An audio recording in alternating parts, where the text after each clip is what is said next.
Hey friends, welcome to Whole Heart. It's Monica C. Guidry, and as always, I'm so glad that you're here, that you're taking time to listen in today. Today is Monday, which means it's a special edition of Whole Heart, and I have an amazing guest. I am actually super excited about this special edition for the month of September because it's all about sex, and I have a sexologist who is going to be with us, who is an expert because I am not.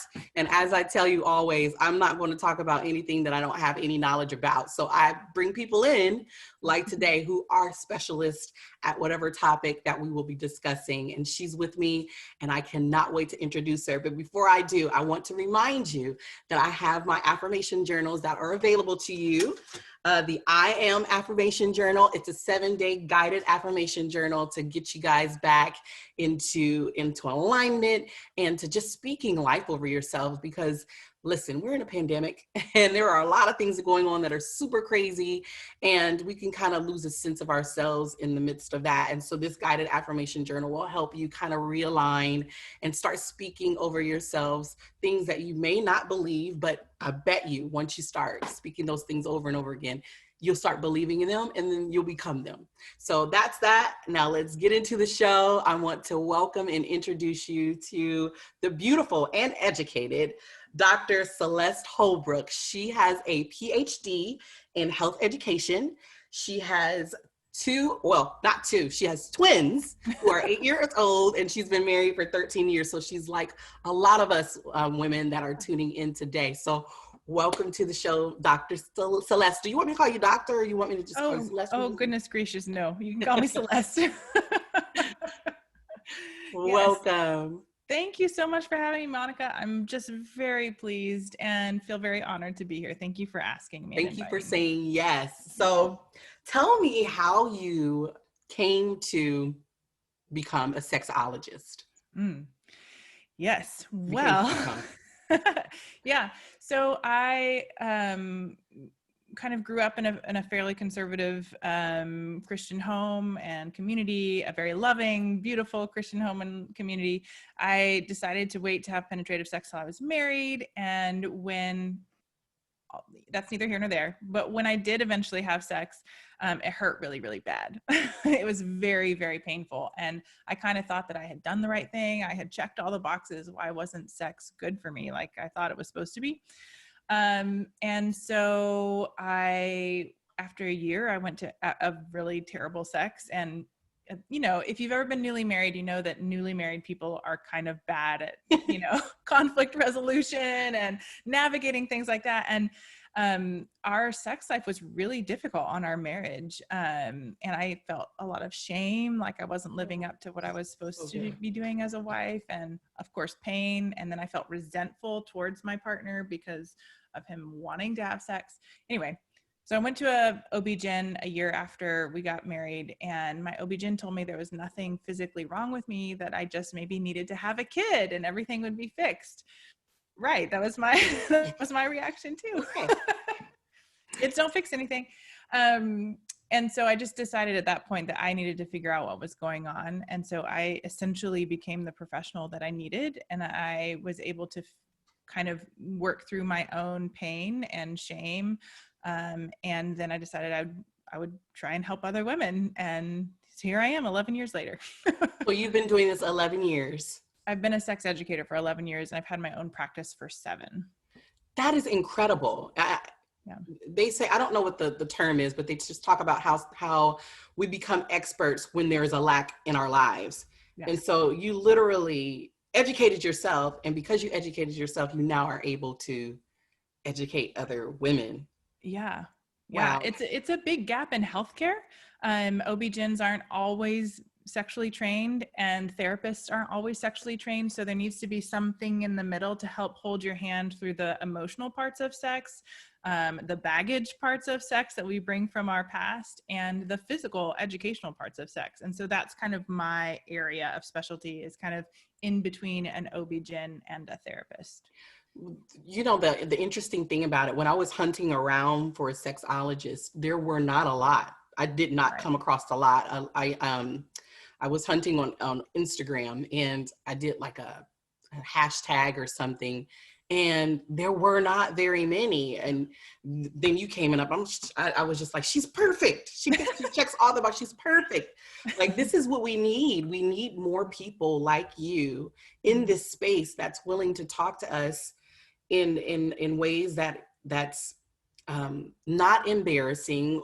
You've been where we are, and so I'm just grateful that you said yes. It's almost like what I teach people about pain and purpose, like turning your pain into purpose. It's like you discovered this became your purpose. It was a painful, literally and figuratively process, but you discovered purpose in it, and now you're educating. It's so amazing. Well, and two, when you talk about, I know that you help women find their passion, and like you're just saying, sometimes that passion evolves or grows roots out of a pain area. And that's right. Certainly the case for me. That's right. So what are some of the things that women come to you about? Like, what are the top issues that women have when they're speaking to you? Yes. So my areas of specialty are low libido, painful intercourse, and sexual shame. So a lot of us have grown up in purity culture, meaning not a lot was told to us about sex, or we were kind of told that if you have sex before you're married, bad things are going to happen and things like that. And that can be damaging. It can affect the way you think about sex, even as a married person. You don't just flip a switch when you sign that marriage contract. It's like, okay, now everything is fine, So I deal a lot with people who grew up in purity culture like I did. And things like it just grows roots. If you're told your whole life that you should not have sexual thoughts, it is no wonder you might have low libido as a married person. Wow. Okay, well, let's talk about that. Like, what do thoughts have to do with your low libido? So we know out of research that the biggest killer of arousal or libido, we're going to use those words interchangeably, the biggest killer of arousal is responsibility. So the responsibilities that you have in your brain are the number one culprit of why you might be experiencing low libido, because it's hard to feel liberated and erotic and playful when you have a load of laundry that you're thinking about. Or have you ever been like laying there having sex and then you're staring at the ceiling going, I think I should paint the ceiling linen instead of cotton. So your thoughts actually play a very, very big part in your arousal. And that's essentially where your arousal begins, is in your mind. In your mind. Mm-hmm. So wow, that's so loaded. So yes. Like, so how do you get someone to get out of their head?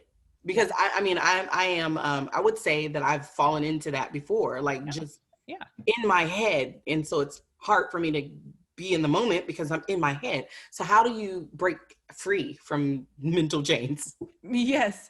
Well, it's a kind of an in-depth process, but let's talk about a few tools or techniques that your listeners could use like tonight if you wanted to. Right. So one is just giving yourself permission to be a sexual person. If you've grown up in a way that tells you that it's not okay for you to be sexual, there's a process that you probably need to go through to deconstruct some of those messages and give yourself permission to be sexual. Mm-hmm. And then a secondary thing is to embrace sensuality. So we are all born sensual. Sensuality is just a term to describe your five senses. That's it. We kind of often associate it always with sex, but if you look at a toddler sitting in the grass, maybe your 15-month-old Monica sitting in the grass, they are picking up the grass, they're smelling it, they're tasting it, they're watching it blow away in the wind, right? So toddlers are very sensual beings. They use all of their senses, and as we get older, we tend to get more visually dominant. If you are an able-bodied person and you have your eyesight, we tend to be more visually dominated. So in sex, if you can root back down to your senses, your brain can't actually process sensory information, tangible information, wow. anxiety about the past or the future. So I'm a person of faith. So I like to say, when God says, I am the great I am, he's talking about being in this present moment, Mhm. and in being embodied in your senses is the most beautiful way to be in the present moment. So there you find everything. You find holiness, sacredness, presence, all of those things by just rooting into your senses. So in practice, that looks like if you're having sex or in a sexual scenario, and you find yourself thinking about that contract you need to sign, right? Notice it. I'm thinking about that contract. Put it on a leaf, let it float down a river, and then root back to the feeling of the fan on your butt, or the taste of your partner's kisses, or whatever you are feeling with your senses in that moment, In the and you will moment. come back. That is so good. So basically refocusing. Yes, exactly. Acknowledging that the thought is there, Mm-hmm. letting it go away, and centering yourself back to the moment in the feeling of what's happening in the moment.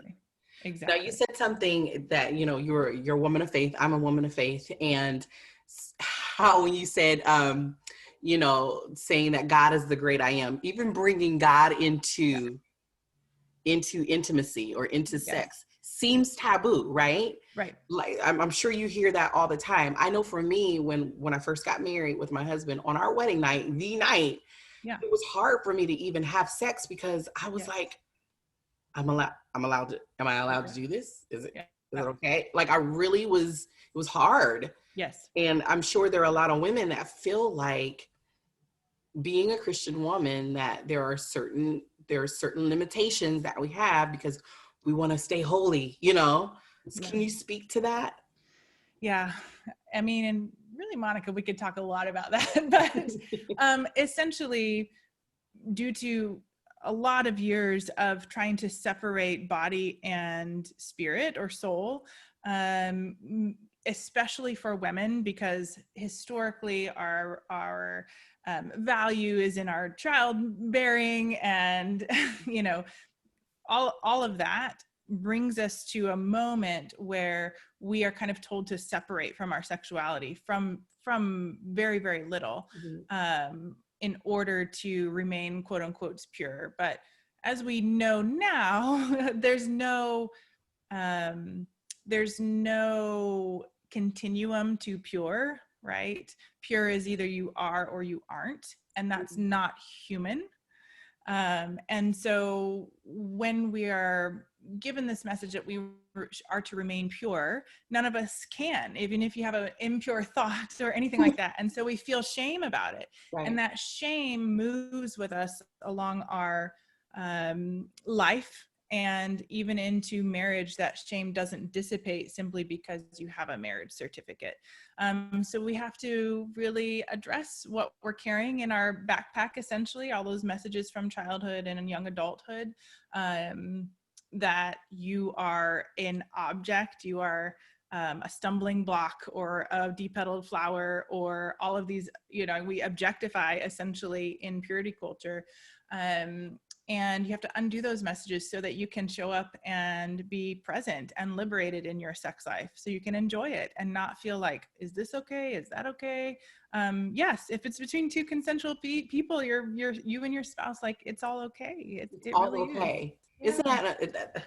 I mean, I can really dive deeper into the things that are okay, but I think you covered it in a general sense of, it's two consensual people. It's Right. okay. Yeah. You guys are agreeing to it, as long as you're not bringing someone else into your bedroom. Sure. As long as you guys are okay with it, it's okay. I hope you guys are listening out there, because I mean, it took me a long time to be freed in that, to just perform certain acts or do certain things, because is that okay? But because we're two consensual adults, married adults, it's absolutely okay. Yeah. Yes, absolutely. It pleasure is one of those things that we and I say we as Christians have a hard time reconciling, because we think somehow we're not supposed to feel pleasure in our bodies, because of Augustine, and again, the separateness of body and soul. Mhm. And the more that we merge them, the more that we realize these are our temples, these are our ways in which we experience nature and the world and God. Like, you can give yourself permission to experience pleasure in ways that are meaningful to you. Right. We don't have a whole lot of time together, but I do want to get to some questions. There were a couple of people that sent in questions, and I want to, give it to you, the expert, and you can answer that, as best as you can, or in your expertise way. So the first question, I won't give the names, but they say, how do you bring back passion in your relationship? How do you bring that passion back, the desire to be intimate back? Yeah. So this is one of the things that a lot of couples struggle with, is like, the most common thing I hear in my practice is we want it to be like when we were first together, and if we go back to the idea that responsibility is the biggest killer of arousal, you probably have more responsibilities now than you did in college or whenever you first were together. So give yourself some grace there, that you juggle a lot more, and those responsibilities get in the way of that kind of passion. But some things that you can do is create anticipation, because that's what desire really is and looking forward to something. So you can create anticipation by making sex a little more intentional. For example, a lot of people say, I wish sex was spontaneous like it was when we were first together, but sex wasn't actually ever spontaneous. Spontaneous sex would be like you're walking down the sidewalk and all of a sudden you're having sex, Right. and that would not be good. But when you were first together, you had sex more on the brain because, you were thinking, oh, Thursday's Yahtzee night. I know we might have sex. I'm going to shave my legs or whatever. So you were anticipating it happening, and it happened more easily. So you can recreate that by making sex intentional. Okay, Thursday, the kids are at their grandparents'. Let's make some time, like a couple of hours, just to lay in bed and have sex or have a sexual experience. And that way you can anticipate it happening instead of having all of this anxiety about when it's going to happen. Yeah. And then the other part of that is to take sex off the table the other times. If you haven't made it intentional, or if you have made it intentional, don't worry about it on Wednesday and Tuesday. That way you can show up for each other in more authentic ways, not worried about if sex is going to happen or not. Okay. So what do you say to a woman who is bashful? She can be a little bit embarrassed to initiate, or, she wants it, but she's embarrassed to pursue. So how do you get someone, I guess, out of that? Yeah.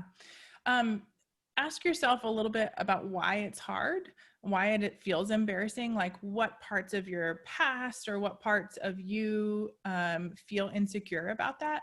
And then if you have a partner you can open up to, which I hope if you're having sex with them, you can also open up to them. Say like, listen, I would like to initiate sex more, but it's hard for me. So can we make a sexual script where you just know, like, hey, when I say, do you want to go to the bedroom? I'm trying to initiate sex in that moment. So just talk That's to your partner. good. That's Yeah. really good. I like that. Yeah. Write that down. Okay. And so the last question is, and if you're a little squeamish out there, I apologize in advance. But we are talking about something that is important. And these are questions that people want to know. So the last question that I have is it okay to masturbate if you are thinking of your spouse? Sure, absolutely. Touch yourself, because here is where informed consent comes in. If you don't know about your own body, it's really difficult, I would say sometimes impossible, to consent for another person to touch your body if you don't know what you like and what you don't like. So yes, masturbate, self-explore, figure out what you like and what you don't like, so that you can give informed consent for somebody else to touch you in ways. It makes partnered sex better, and it makes you helps you feel more comfortable touching yourself in a partnered experience, which can be really nice. Does that go the same for like bringing toys or additional Yeah, things into the bedroom as well? absolutely.